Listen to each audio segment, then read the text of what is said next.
It was one of the lower-key decolonisings of the Cold War period. In 1975, Papua New Guinea became a sovereign state upon the granting of independence by its last overlord, Australia, which had never conquered Papua New Guinea as such, but sort of inherited bits of it from the United Kingdom and other bits from Germany. The Australian Prime Minister who oversaw this process, Labour Party leader Gough Whitlam, would later regard it as one of his crowning accomplishments. High self-praise indeed from a politician not greatly inclined to modesty. Speaking at the celebrations of Papua New Guinea's inaugural Independence Day in Port Moresby on September 16, 1975, Whitlam hailed a great moment for both countries. Australia, he said, could never be truly free until Papua New Guinea was truly free.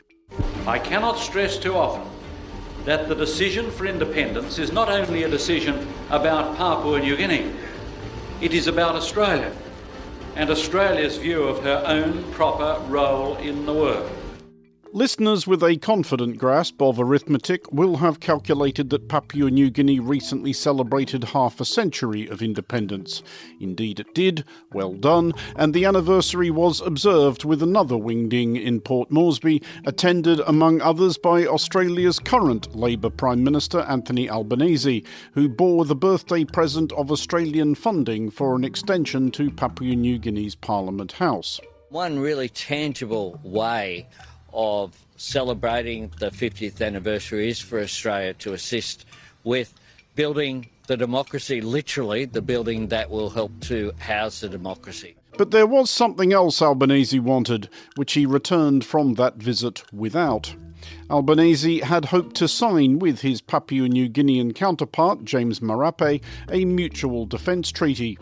This did not occur for the entrancingly prosaic reason that PNG's cabinet had not been able to convene to sign off on the deal, as several ministers were absent at the very celebrations of which Albanese had hoped to take advantage.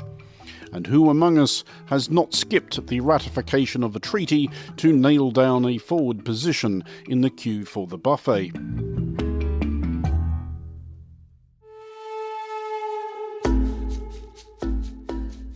The deal is now done, however. Thank you very much, Prime Minister Albanese. My brother, my friend, you accepted the proposal from our government to enter into this treaty. It is a landmark for our two nations. Marape travelled to Canberra earlier this week, and he and Albanese signed on the dotted and clasped hands for the cameras. Judging by Albanese's expression in the official photos, Marape has a tight grip. The agreement is formally known as the Papua New Guinea-Australia Mutual Defence Treaty.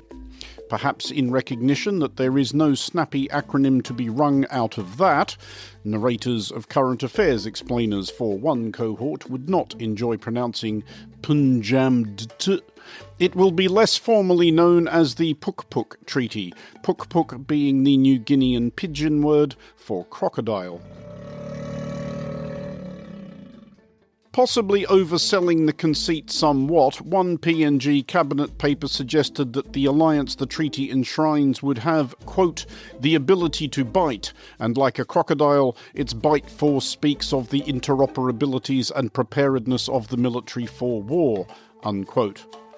It is debatable that the first adjective that leaps to mind to encapsulate the crocodile is interoperable, but it is, of course, possible that this submission was also scribbled in the haste engendered by concern that there will be no canapes left if you don't get this thing through the printer in short order.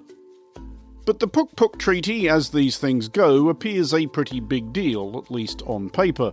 It commits Australia and PNG to each other's aid if either is attacked, and opens up the Australian Defence Force and an accompanying path to Australian citizenship for Papua New Guinean recruits. It is the first such pact Australia has signed since ANZUS with New Zealand and the United States in 1951, and the first PNG has ever signed.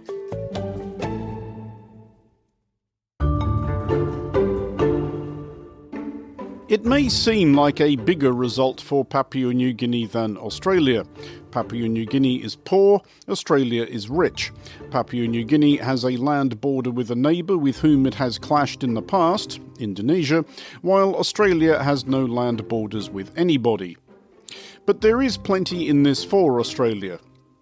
It is not entirely about defence, and we will get to those subtexts presently, but to understand the part that is about defence, you'll need to unfurl your map of the region. Anybody who did seek to invade Australia would need to come from the north, at least absent the prospect of New Zealand having a pop. Papua New Guinea is the closest likely stepping stone.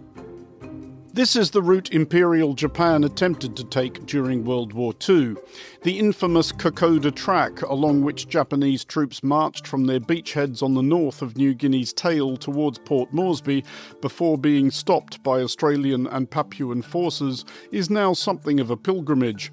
Albanese and Marape walked 16 kilometres of the route together over 2 days last year, ahead of Anzac Day, Australia and New Zealand's annual remembrance of their fallen.